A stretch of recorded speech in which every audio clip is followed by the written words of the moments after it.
Hey guys, it's Brandon, aka B.Rich Beauty, aka your beauty best friend. And today's hot topic is just as hot as the tea in this mug. We're going to talk about that Brandy versus Monica battle. Mariah Carey says she was uncomfortable in an interview with Ellen. Baby, they are working on a Fresh Prince of Bel-Air reunion special. And NIECY NASH ties the knot. You know what to do. Grab that beverage, but most importantly, grab that tea. And let's get started. Let go.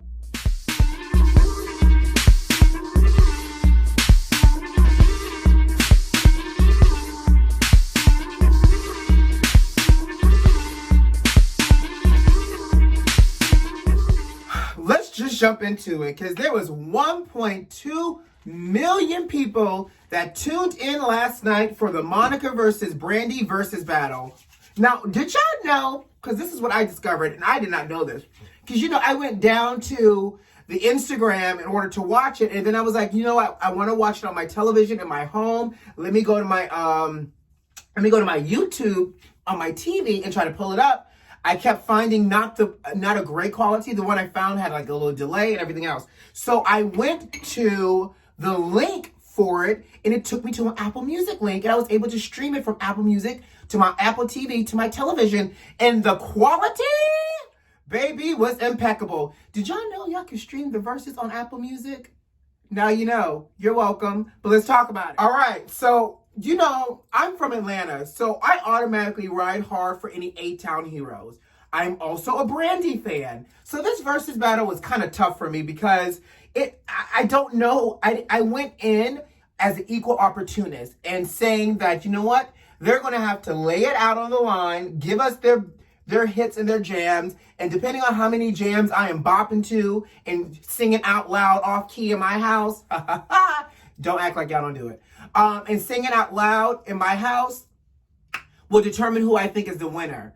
But baby, they gave me great jams on both sides. You know, Brandy is that raspy, sultry voice, and when she was younger, it was like that raspy, light-headed voice. Monica always sounds like she's singing at somebody's church picnic and or funeral. She got that soulful gospel voice to her. So it was kind of hard. But what I can say is I found myself beat bopping to both of them. I just knew I was going to be hoarse today because I was singing out loud. It took me back to being in middle school and high school. It was nostalgia. It was 3 hours of great music. I kind of felt like I was at a concert. Now, what I did notice, because y'all know, and I say this in the spirit of truth, light, and love, is I noticed a few things. Y'all want to talk about it? Let's talk about it. And please, tell me if you noticed the same thing in the comments, because I'm dying to know. I've seen a lot of things float around online in terms of commentary, but Beauty Besties, I want to know your opinion if y'all saw the same thing I saw. What I saw is that Brandy is a little shady, and not only is Brandy a little shady, Brandy is a little awkward AF as well. And not that being awkward is a bad thing, because most creative people are awkward. Hell, I'm a little awkward in certain aspects of my life. It was just so evident because you got 3 hours of unscripted Brandy, and you can just tell that she's a little awkward, that there seemed to be a little bit of insecurity there, but most importantly, Mama knew how to throw some shade. But what I love about my A-Town hero, Monica, is Monica is petty too, but Monica is that ghetto girl kind of petty. Monica's going to be a little loud and a little bit more in your face about it, which, you know, I love. Riverdale, Clayco, Al. But Monica, did y'all catch the pettiness from Monica? Every time Monica was dropping something that maybe had Missy on it or somebody else, Monica would yell out, "New Monica," because we've never heard "New Brandy." Truth. She also threw in how Missy was so supportive of them doing this, and like Missy called Monica 3 days in a row saying like, you need to do it. I'm so glad that you're doing it. Really encouraging her. And Monica almost made it sound like that Monica was going to back out. Who knows? Monica might have slipped up. But what made it so amazing was the internet. You know, I don't know how these people make these memes so quick. First of all, not only did Brandy come with a level of pettiness, but and shade, but Brandy also came with a whole notebook full of a playlist and poems. And every time, you gotta love the internet. Every time Brandy was like, "I have a poem for that," Insert this photo right here. This is what Monica looked like. Not really, but you know these screen grabs were epic. Not only did Monica look like that, the internet put the white shoes from her music video when she was, oh God, what's the name of the song? Before I Let Go? No, Before You Walk Out of My Life. Those white shoes, the internet is rude. They did this too. But most importantly, Monica at times looked just absolutely bored during some of Brandy's songs, which I thought was hilarious. Side note, who stuck those loose crotch leather pants in the Rona summertime wearing on Monica's Fendi top with the Fendi beret? First of all, I thought those were boots. I thought those were like thigh-high boots or something. But when I investigated a little bit more, we realized there were pants. Now y'all know, and Monica is tall, she's lean, she's always been lean, she got a high booty. Certain pants you can't put on Monica because it's going to just get loose because she's so thin. And Monica was snatched, by the way, in that outfit. But after a while, it was leather in the summertime. I don't care if you was indoor or outdoor or not, but y'all know what happens inside of leather pants. You start to sweat. Her crotch started to get loose, and I could not stop staring at Monica's crotch. Those pants weren't the best choice. So sorry. Anyways, moving on. Can we talk about NIECY Nash? So not only is NIECY Nash on her, well, I'm still single over here. NIECY has just tied the knot. Congratulations, NIECY. But she tied the knot for the third time, but this time to a whole female. Hashtag love wins. So NIECY has been married, like I said, twice before. Her most recent husband, she only finalized a divorce back in March of 2020 and popped up with a surprise Rona wedding in August of 2020, child. She married her new wife, her partner, Jessica Betts, who, by the way, they look so gorgeous. Jessica looks like the lesbian that takes out the trash, builds stuff, and shops at Lowe's on the weekend for fun. Love them, love them, love them. But talk about a pandemic love. NIECY Nash says that they've known each other for years.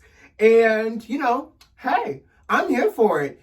At some point, everybody deserves to live their best and authentic life. And NIECY's a woman over a certain age. And I guess she's like, baby, I got my kids out the way. Why not now? NIECY, you looked amazing. The wedding was great. I'm here for a pandemic love. Maybe third time's a charm. Congratulations, NIECY Nash. Child, did y'all see Marcus Houston? You know, from Immature and Sister Sister, he was on the TV show.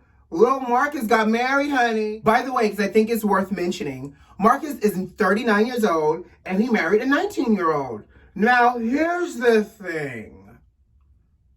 Wait for it. Marcus, there's a 20-year difference. And don't get me wrong, love is love. Age ain't nothing but a number. We saw that with Aaliyah. We know the story. So here's where I'm giving a little bit of side-on. So Marcus says that he met his now wife back in 2019, and they dated for 5 months before they got engaged. Now he's saying that, by the way, he met his now wife through his friend Chris Stokes' daughter. That's right. He met his wife through his friend's daughter, who's around the same age. But Marcus said he waited till she was legal for them to start dating. So here's where it feels a little gray for me and a little Law and Order SVU-ish. He met her when she was almost 18-ish, because he said, I waited for her to become legal for us to date.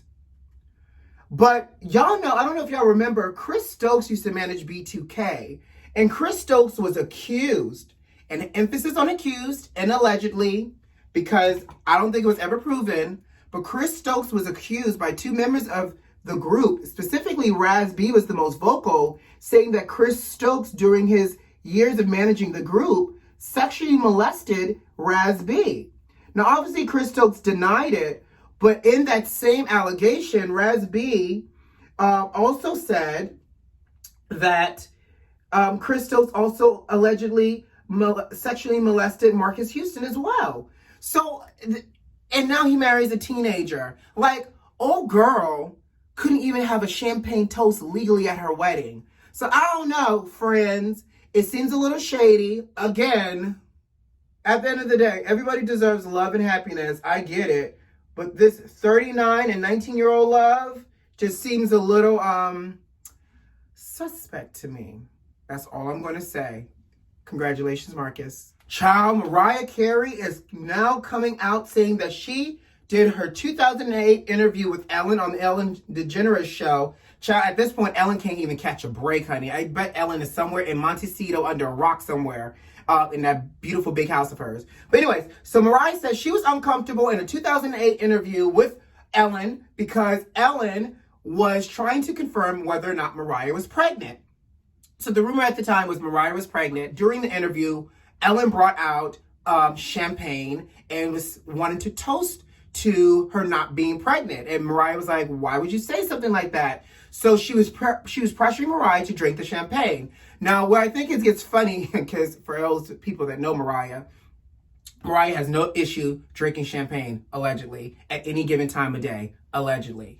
But Mariah was like, Ellen, this feels like peer pressure. In addition, Mariah pretended to take a sip, but then instead of sipping, she goes, it's too early. Now, girl, again, rumors, it could be 5 o'clock anywhere in the world at any given part of the day and you drinking. So I think that was also maybe the dead giveaway. But when she didn't drink the champagne, Ellen yelled out, you're pregnant. So Mariah felt outed in terms of her pregnancy. And she said it was a very uncomfortable interview.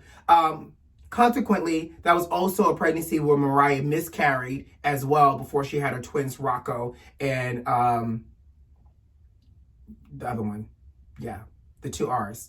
Roxy, I think it's Roxy. I don't know. The R's, the double R's, R to the square. I don't know. Mariah said, I'm not trying to throw anybody under the proverbial bus, but Mariah, you sure did hit Ellen with that 18-wheeler, honey, and you just backed up with it. So good to know the story. It's always fun. I'm sure Mariah's drinking somewhere. Cheers to you, Mariah. Love you, girl. Speaking of Mariah, y'all know she does her Christmas special every year, and she does her Christmas concert in New York at Radio City Music Hall, and she does it for a couple of nights during December because, Christmas is her favorite holiday. So because of this whole pandemic, Mariah says, y'all are not about to rain on my Christmas parade and my Christmas coinage. So she has secured the bag. Mariah is going to do her Christmas special. She's partnering with Apple TV Plus to do it. So I'm sure all my Mariah Lamb fans out there, I'm sure you'll be happy to know that she will be stuffing herself into 3 pairs of stockings and a leotard to ride on somebody's sleigh for her Christmas special. Enjoy. God, Christmas is already around the corner. Mariah's also one of those people that as soon as November 1st hits, she goes into whole Christmas mode. So good gravy. We have 2 more months before we get all things Christmas from Mariah. Last but not least, there has been a Fresh Prince of Bel-Air announcement. They're going to be filming a reunion special that will air exclusively on HBO Max, because apparently HBO Max has the rights to all 6 seasons of Fresh Prince of Bel-Air and all 148 episodes. So they're filming a reunion special. The entire crew, you have Tatiana Ali, of course, Will Smith, DJ Jazzy Jeff, Karen Parson, Alfonso Ribeira, the second Aunt Viv. Will, can you get over whatever happened between y'all two and bring back? We don't want light-skinned Aunt Viv on the reunion. I want the original Aunt Viv that did her whole dance routine. We want that Aunt Viv. Can you bring back our original Aunt Viv? Yes, please do so. Obviously, James Avery, who played Uncle Phil, won't be on the reunion special because he passed away in 2013. But I'm super excited. So they're filming it September 10th, which is exactly 30 years from when Fresh Prince of Bel-Air premiered in 1990. Ooh, Chile, 1990, 30 years, and I'm 30 soon. Anyways, and the reunion special is scheduled to air around Thanksgiving. So I'm looking forward to it. There's going to be musical guests, all types of interviews. I can't wait to see what this reunion special brings to us. In the meantime, guys, I got to go. Enjoy the rest of your day. Enjoy the rest of your tea. But most importantly, if you're not subscribed, don't forget to subscribe to the channel. Like this video if you like this video, and leave me a comment. I want to know what you guys thought about the Brandy versus Monica battle. Okay? All right. So I'll see y'all tomorrow. Have a great day. Bye.